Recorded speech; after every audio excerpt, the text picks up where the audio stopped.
بسم الله الرحمن الرحيم. علي نادي علي المزر علي علي نادي علي المزر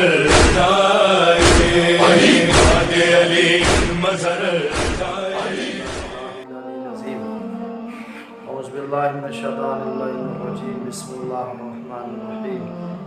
الحمد لله الذي هدانا لهذا وما كنا لنهتدي لولا أن هدانا الله. لقد جاءت رسل ربنا بالحق والصلاة والسلام على سيدنا ونبينا وشفيع ذنوبنا وطبيب نفوسنا مولانا ومولى الثقلين جد الحسن والحسين أبي القاسم محمد وعلى أهل بيت الطيبين الطاهرين المعصومين المنتخبين المظلومين. أما بعد فقد سبحانه تبارك وتعالى وقوله الحق. بسم الله الرحمن الرحيم. ادعوني استجیب لکم. سامعین کرام، ماہ مبارک رمضان اپنی فضیلتوں کے ساتھ رواں و دواں ہے. ہمیں چاہیے کہ ماہ مبارک رمضان میں اللہ سے دعا کریں اور ہر انسان کے بارے میں، لوگوں کے بارے میں، عزیز و اقربا کے بارے میں، اپنے بارے میں دعا کریں کہ پروردگار ہمیں حلال رزق عطا فرما. جب انسان حلال رزق کھاتا ہے تو اس کی دعائیں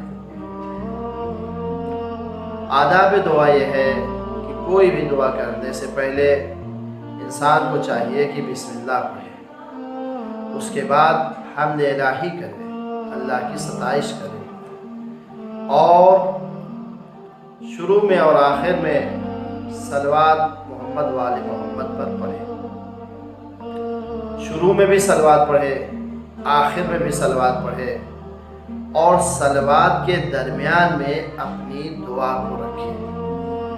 یہ دعا بہت جلد قبول ہوتی ہے. پہلے صلوات پڑھے، آخر میں صلوات پڑھے، اور اس کے بعد اپنی دعا کرے. یہ دعا قبول ہوتی ہے. اور جب انسان چاہے کہ اس کی دعا قبول ہو تو دیکھیں دعا اس وقت تک قبول نہیں ہوتی جب تک کہ زبان پاک و پاکیزہ نہ ہو، جو کھا رہا ہے وہ پاک و پاکیزہ نہ ہو. جب تک پاک و پاکیزہ کھانا نہیں کھائے گا، جب تک پاک و پاکیزہ غذا نہیں کھائے گا، اس کی دعا قبول ہونے والی اللہ کی بارگاہ میں نہیں ہے.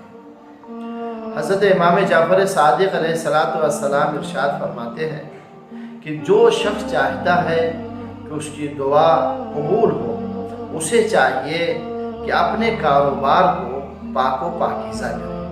جب انسان اپنے کاروبار کو پاک و پاکیزہ کرے گا تو پاک و پاکیزہ رزق گھر میں آئے گا. جب طیب و طاہر رزق گھر میں آئے گا اور انسان وہ طیب و طاہر غذا کھائے گا، اس کے بعد اللہ کی بارگاہ میں دعا کرے گا تو یہ دعا ضرور قبول ہوگی. لہٰذا ہمیں چاہیے کہ ہم جو غذا کھائیں طیب و طاہر کھائیں، پاک و پاکیزہ کھائیں. اگر طیب و طاہر نہیں ہے، پاک و پاکیزہ نہیں ہے، یقین مانے کہ ہماری دعا قبول ہونے والی نہیں ہے. حضرت موسیٰ علیہ السلام کے زمانے کا واقعہ بہت مشہور ہے کہ حضرت موسیٰ علیہ السلام جا رہے تھے. کیا دیکھا کہ ایک بندہ خدا بڑے تضرع کے ساتھ اللہ سے لو لگا کر اس طرح سے دعا کر رہا تھا، آنکھوں سے آنسو جاری تھا، اور گڑ گڑا کے پروردگار کی بارگاہ میں دعا کر رہا تھا. ایک دفعہ جناب موسیٰ جیسا نبی غور و فکر کرنے لگا کہ اللہ اس کی دعا نہ قبول کرے گا تو کس کی دعا قبول کرے گا. اور وحی الہی کا نزول ہوا، اے موسیٰ اس کی دعا قبول ہونے والی نہیں ہے، میں اس کی دعا قبول نہیں کروں گا. پروردگار اس طرح سے زار و قطار ہو رہا ہے، گڑگڑا رہا ہے، آنکھوں سے اشک جاری ہے، اس کی دعا تو کیوں نہیں قبول کرے گا. آواز قدرت آئی، اے موسیٰ اس کی دعا اس لیے قبول نہیں کروں گا کہ جو اس نے کھایا ہے مال حرام کھایا ہے، جو یہ لباس پہنے ہوئے ہے وہ حلال مال کا نہیں ہے بلکہ حرام مال کا ہے۔ جو اس کے گھر میں غذا کے سامان فراہم ہے وہ بھی حرام ہے، لہٰذا اس نے کھایا بھی حرام ہے، پہنا بھی حرام مال کا لباس ہے، اس کے گھر میں جو غذا ہے وہ بھی حرام مال کے، لہٰذا حرام مال کھانے کے بعد، حرام لباس پہننے کے بعد کسی کی دعا میں قبول نہیں کرتا ہوں۔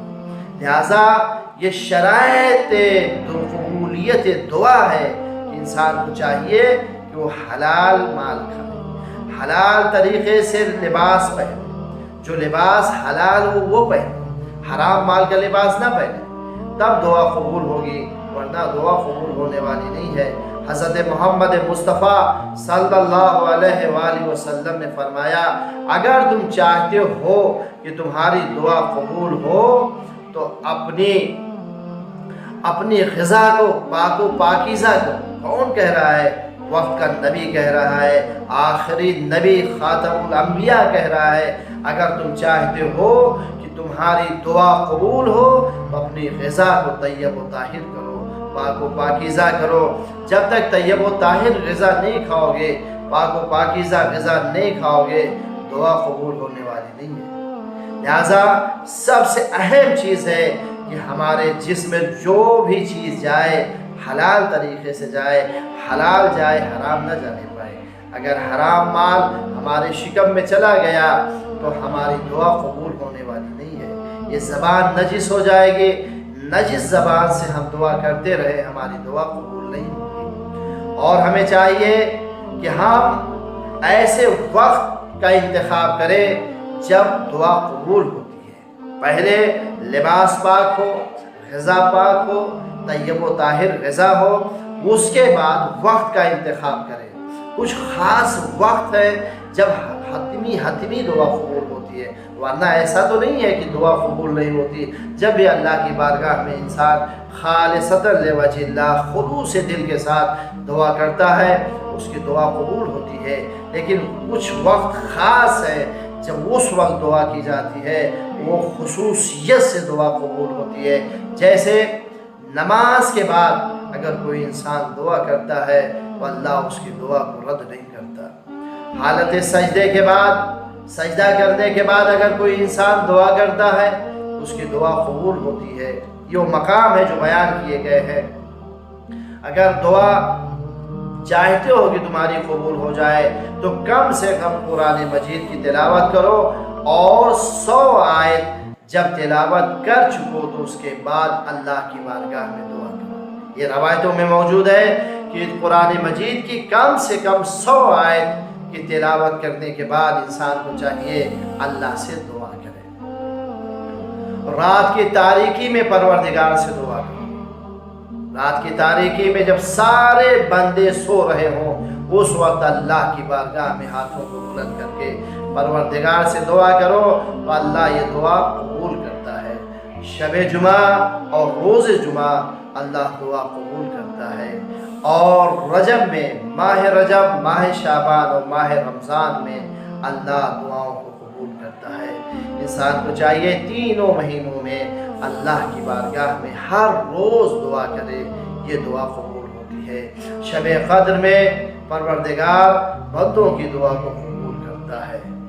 اور ماہ رمضان المبارک کے آخری عشرے میں خاص طور سے خاص رحمت اللہ کی ہوتی ہے، اور اللہ اس آخری عشرے میں اپنے بندوں کی دعاؤں کو قبول کرتا ہے۔ اور جانتے ہیں جب بارش ہوتی ہو، وقت باران، انسان کو چاہیے کہ اپنے معبود سے دعا مانگے، اپنے معبود سے دعا کرے تو دعا قبول ہوتی ہے۔ بارش کے وقت خصوصیت کے ساتھ انسان کو چاہیے جیسے بارش شروع ہو جائے اللہ کی بارگاہ میں دعا کرے۔ اور جو یہ ماہ مبارک رمضان چل رہا ہے، سحری کے وقت سحر اللہ دعا کو قبول کرتا ہے۔ آپ سحری کریں، سحری کرنے کے بعد اللہ کی بارگاہ میں ہاتھوں کو بلند کر کے پروردگار سے دعا کریں۔ یا سحری کے وقت بھی دعا قبول ہوتی ہے، اور وقت افطار، جب افطار لگ جائے، ساری غذائیں چن دی جائیں،